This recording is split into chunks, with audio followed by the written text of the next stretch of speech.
여러분 안녕하십니까? 오박사의 공연예술 이야기 62회를 녹음하도록 하겠습니다.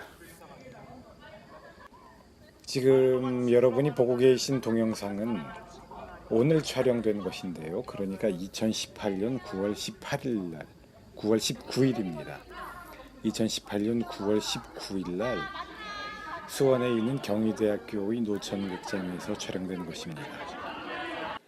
제가 이번 학기에 이 학교에 출강을 해서 세계 연극사 과목을 가르치고 있습니다.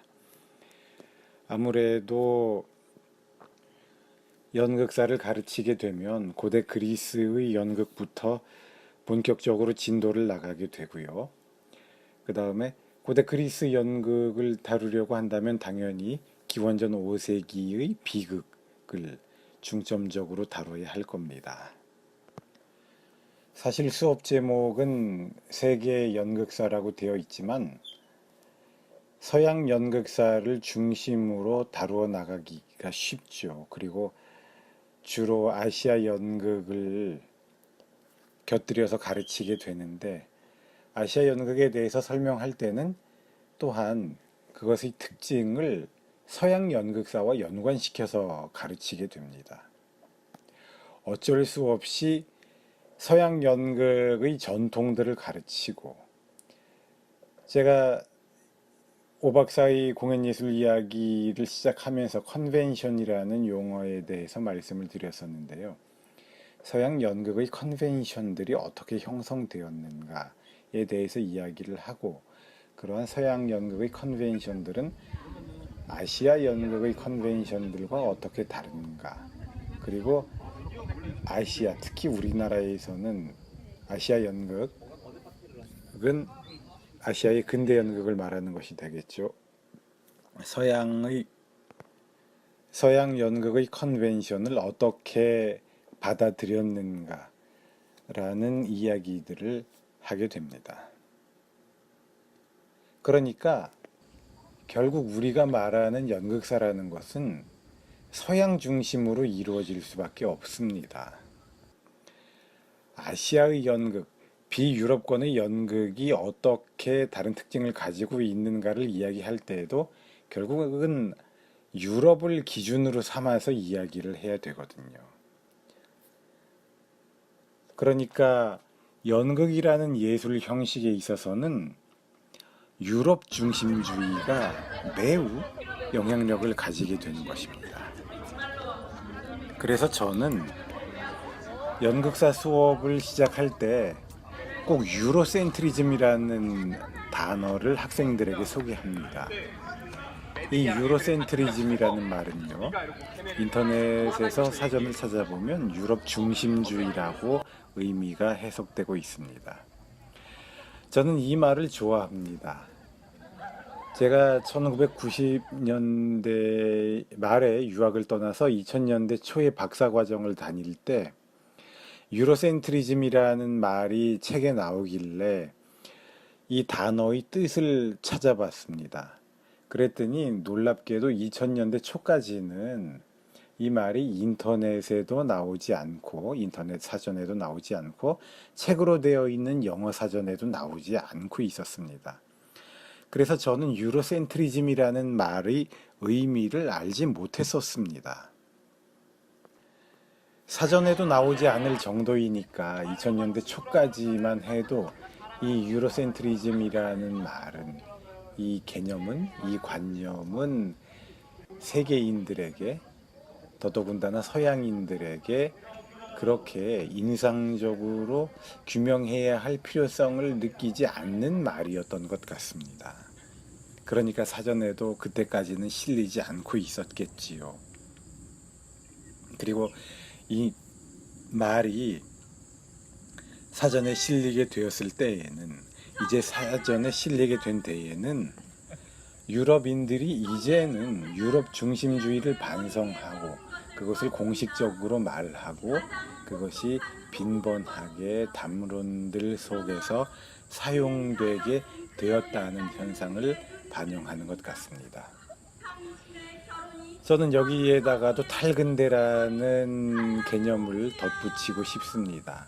아마 근대에 이르기까지 형성되어 온 근대에 완성되다시피 한 근대에 성취된 유럽의 우위, 유럽 중심적 세계관, 역사관이 반성되었다라는 것이니까 근대를 벗어난 관점에서 행해지는 어떤 현상, 즉 탈근대적 현상이라고 이것을 유로센트리즘이라는 말의 등장, 사전에의 등장을 이해할 수 있을 것 같습니다.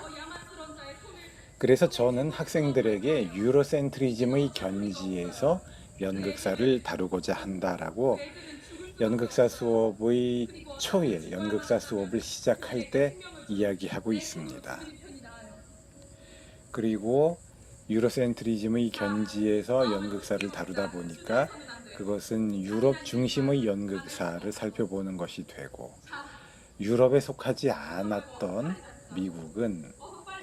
나중에 연극사 혹은 인류사의 지도적인 위치에 나오게 되는 근대에 들어서의 활동을 중심으로 다루게 될 것이다 라고 학생들에게 이야기를 하게 됩니다.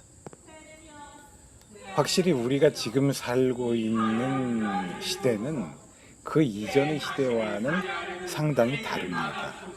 여러 가지로 다른 점들을 이야기할 수 있겠지만 나중에 더 이야기하기로 하고요. 오늘은 제가 여성과 남성의 관계가 많이 또 달라졌다라는 점을 이야기하고 싶습니다. 그저께, 그러니까 2018년 9월 17일 날 월요일이었거든요. 그때 저는 또 다른 학교에서 제가 출강하고 있던 다른 학교에서 성폭력 예방 교육을 받았습니다. 예술대학의 모든 강사들, 교수들이 모여서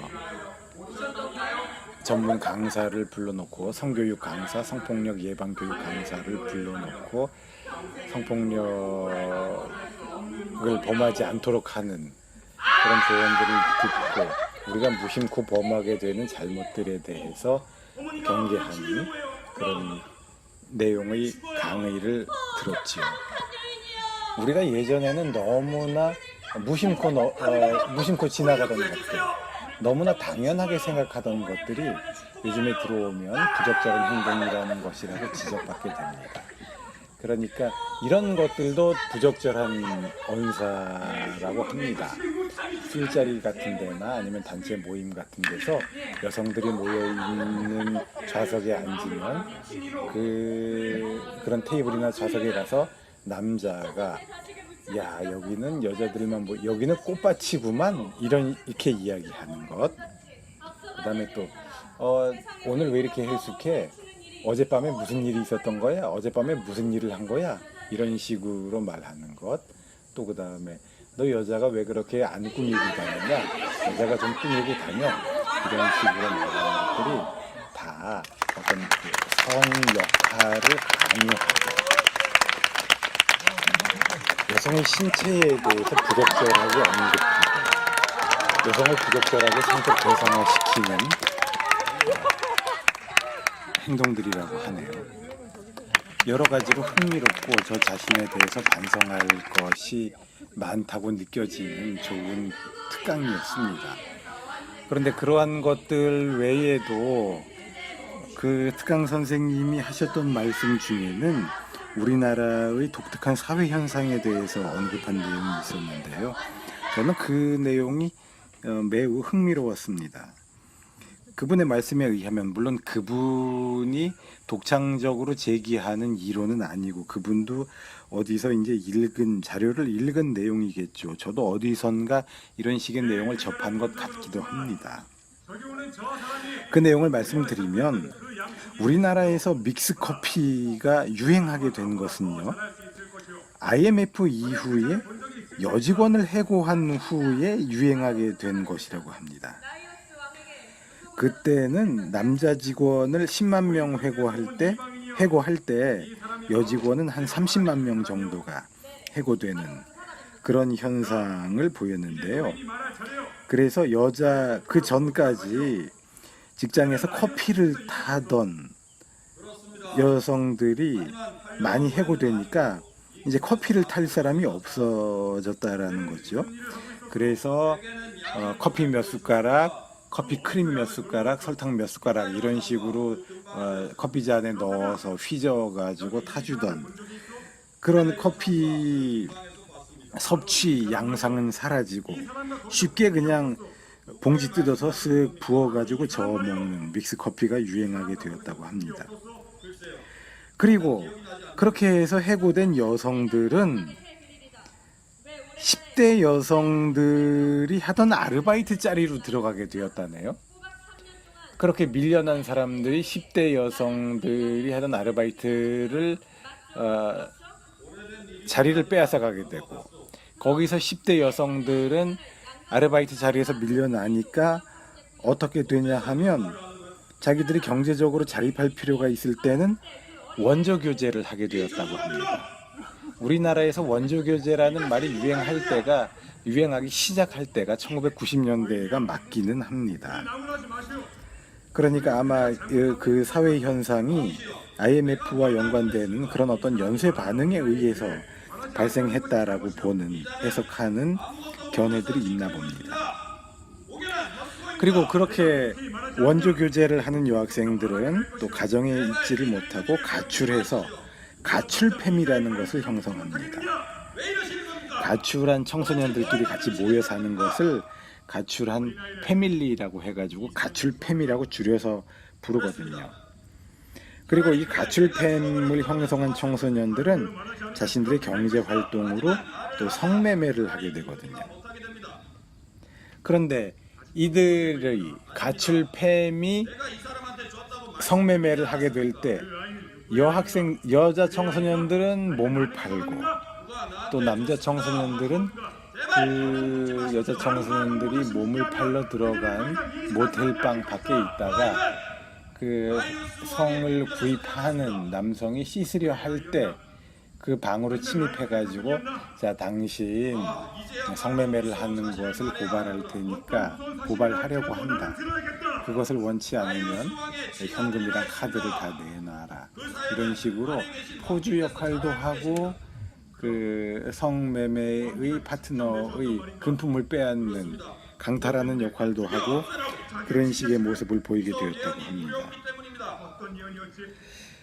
이런 식으로 여성들의 경우, 성인 여성들이 IMF 이후에 10대 여성들의 아르바이트 자리를 대체하게 되고, 남성 같은 경우는 2005년을 경계로 해서 남자 10대의 아르바이트 자리가 사라졌다고 하네요. 그래서 주유소 같은 데서도 이제는 많은 경우 거의 대부분 주유원들이 10대 청소년들이 아니라 중년의 아저씨들이 되었다라고 사회를 진단하는 것을 제가 들었습니다. 사회가 변화하면서 성과 관련된 여러 가지 다른 현상들도 연쇄 반응을 일으켜서 변동합니다. 우리가 매우 둔감했거나 무감각했던 것들이 이제는 용납될 수 없는 일들로 보여지게 됩니다. 앞으로 또 남성과 여성 간의 관계, 그리고 젠더의 문제가 어떤 식으로 변동을 가질지 알 수가 없습니다. 오히려 우리나라는 사회 변화가 매우 빠르기 때문에 서구나 다른 국가들에 비해서 젠더 의식이 더 급격히 변화하는 것 같습니다.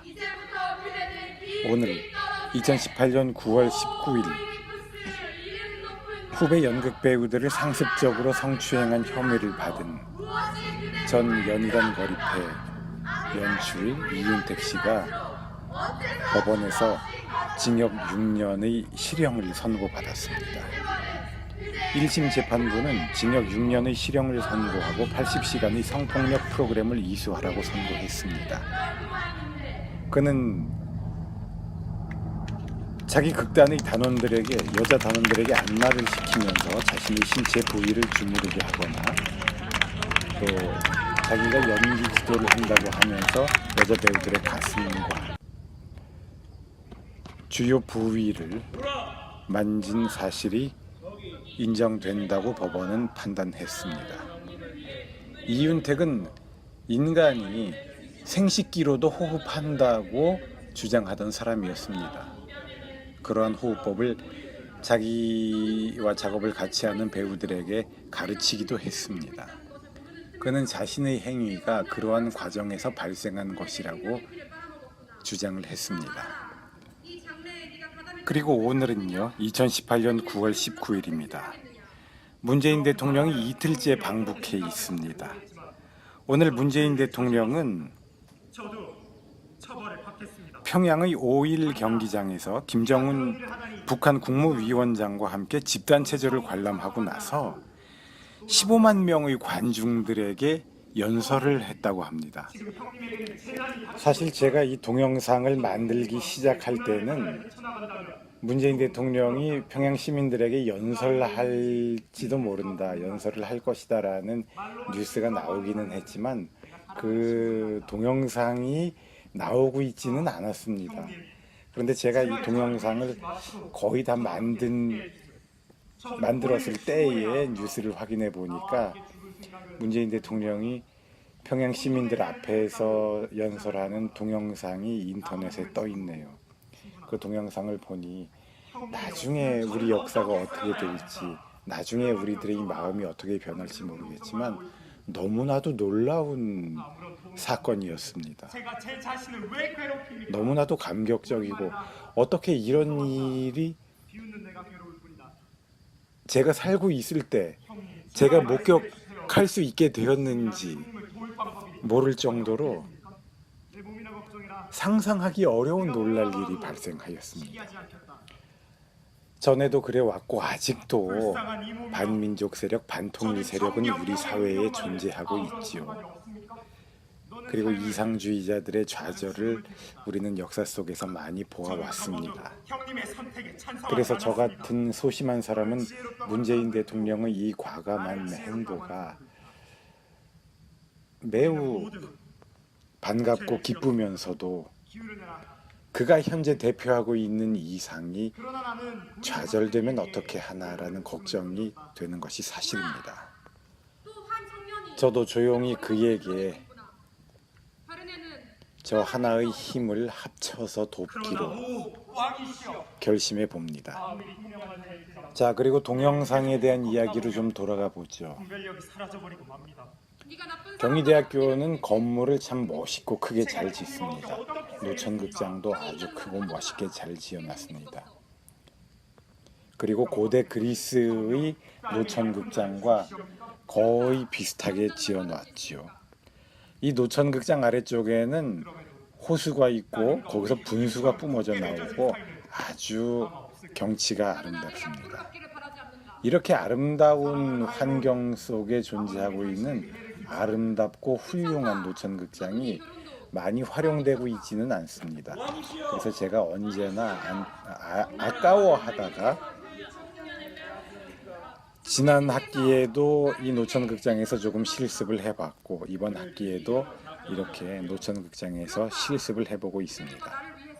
학생들에게 조를 짜서 1시간 동안 고대 그리스 비극의 한 장면을 5분 이내로 발표해 봐라라고 했더니 자기들끼리 왁자지껄 즐겁게 떠들고 장난치고 그러다가 이런 식으로 제가 볼 때 아주 훌륭한 작품이 될 만한 성과들을 이룩해냈습니다.